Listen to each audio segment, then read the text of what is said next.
Mbote na bino ba mama eza wa bino mama Ariette Kilumbu shembo lisusu na koti pona kolakisa recette na biso mususu elandi. Mbote na ba amoureuse nyonso batalaka biloko na biso ba mama otolambaka o balobaka ba histoire vraie ou apesa ba conseil. Nzamba pambola bino bo continue toujours opesa biso courage. Na otaki kosala nyama na nga brochette na sokola tango bien na tchaki bagu na ngai bagu na tchaki yango ezali awa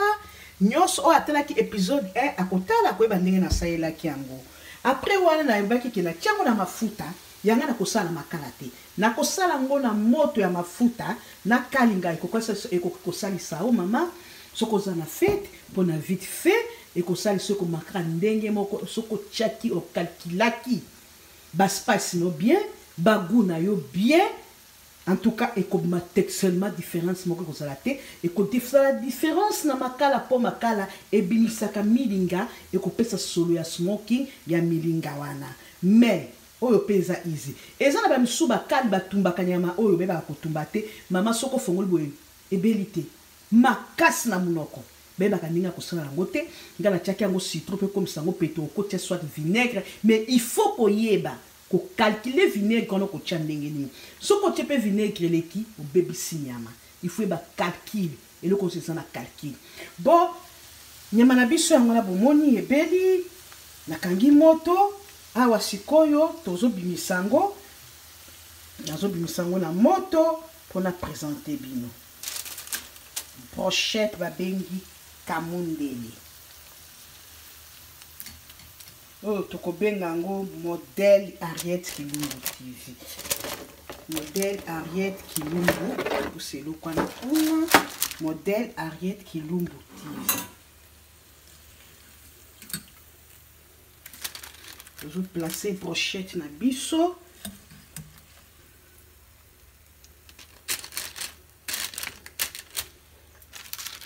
Placer bien la présentation. Brochette na biso yangoyo motalango ebimi textuellement que selite na mafuta brochette na tchaki mwa matungulu avana kalinga po epesa mwa solo tozo tama matungulu yango atama na tchaki na kaka mukie brochette na biso yango na bandeko nanga papa bandeko awa na katikati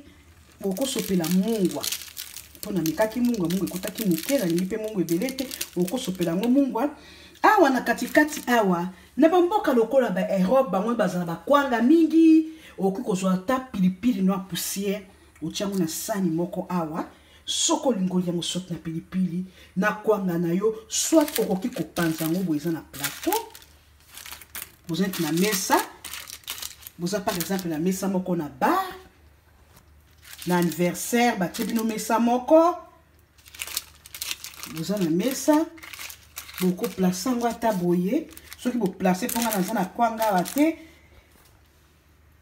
na mboka na biso kwa mezaka makasi mutalamba kezaka mutu moko mais et dépendaka pe na moi tangwa moi to tangwa malili awa na katikati boko kata kwanga bo esthétique okoso pe sot matungulu bo katikati na pilipili na bino poussière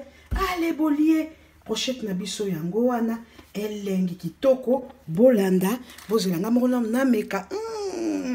peke bomoni na bunji nango nyamele mbaki kitoko mutu soma